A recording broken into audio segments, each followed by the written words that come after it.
यांना मिरची लागली आणि म्हणून त्यांनी पोलीस स्टेशनला कार्यकर्ते पाठवून सत्तेची मगरुरी वापरून सिस्टम वापरून माझ्यावर गुन्हा दाखल करायला सांगितला।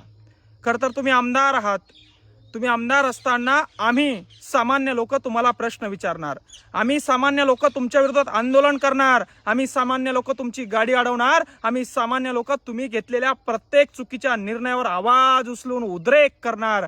हा आमचा अधिकार संविधानाने आम्हाला दिलेला आहे। असल्या गुन्ह्याला आम्ही भीक घालत नाही तुमच्या, आम्हाला संविधानावर विश्वास आहे। मात्र तुमची हिटलरवादी वृत्ती यातून लक्षात येते। तुम्हाला जर का तुमच्याच लोकांचे कामं करायचे होते तर आमदार कशाला झाले? तुम्हाला जर का तुमच्याच बूथ प्रमुखाच्या वावरात जायचं होतं तर आमदार कशाला झाले? पार्टीचा अध्यक्ष व्हायचं होतं, पार्टीचं एखादं पद घ्यायचं होतं।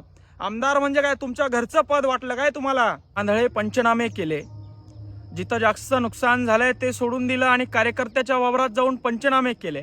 आणि मग मी बोललो तर कार्यकर्त्यांचे माथे भनकवून त्यांना पैसे देऊन सत्तेचा सिस्टमचा गैरवापर करून पोलीस स्टेशनला पाठवले, माझ्यावर गुन्हा दाखल करायला सांगितला। ओ आमदार साहेब, इकडं वाघाचं बछडं आहे, घाबरत नसतंय। असे 1000 गुन्हे घ्यायला मी तयार आहे, पण एक गोष्ट लक्षात ठेवा, तुम्ही आमदार आहात, जबाबदार व्यक्ती आहात आणि जबाबदार व्यक्तीला प्रश्न विचारणं हे आमचं काम आहे।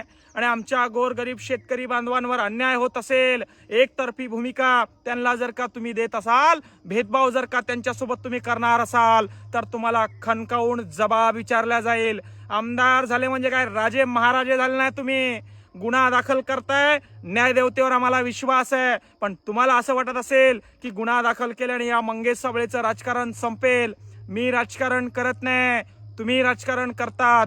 भ्रष्टाचारी अतुल चव्हाण राजकारण करतो। 250 कोटीचा भ्रष्टाचार झाला म्हणून सांगितलं, 4 आठवड्यात उत्तर देतो म्हणे, अजून उत्तर आलं नाही, 15 आठवडे व्हायला आले।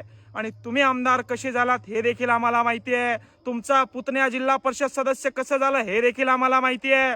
आणि तुम्ही लोकांचे मुंडके मोडून शेतकऱ्यांचे गोरगरीब कष्टकऱ्यांचे पैसे खाऊन गडगंज संपत्ती कमवून सत्तेचा आणि व्यवस्थेचा दुरुपयोग करून आमच्यासारख्या जबाब विचारणाऱ्या, आमच्यासारख्या शेतकऱ्यांसाठी लढणाऱ्या पोरांना राजकारणातून संपवण्याचा विचार करत असाल तर सोडून द्या। छत्रपती शिवाजी महाराजांचा महाराष्ट्र आहे आणि आमच्यासारखे वाघाचे बछडे या ठिकाणी तुमच्यासारख्यांना जाब विचारण्यासाठीच जन्माला आलेले आहेत।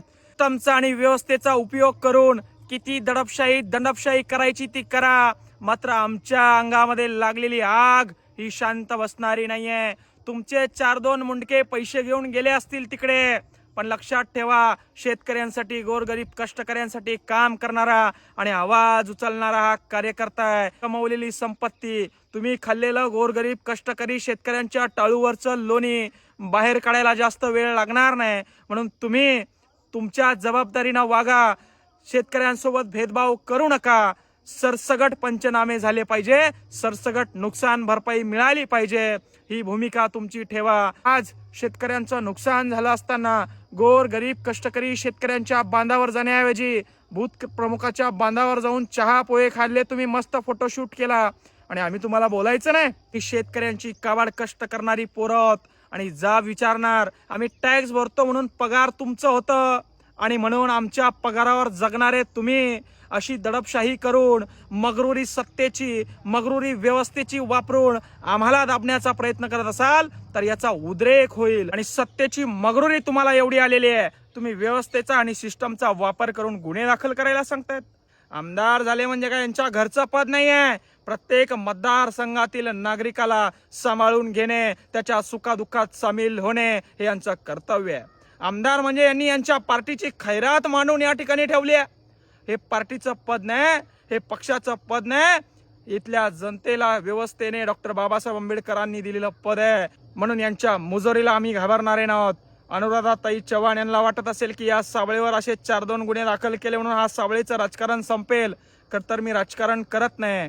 समाजकारण करत असताना मात्र जो शेतकऱ्यावर गोरगरीब कष्टकऱ्यावर अन्याय करतो त्याला मी सोडत नाही। वाघाचा बछडा आहे, छत्रपती शिवाजी महाराजांच्या महाराष्ट्रात जन्माला आलो आहे।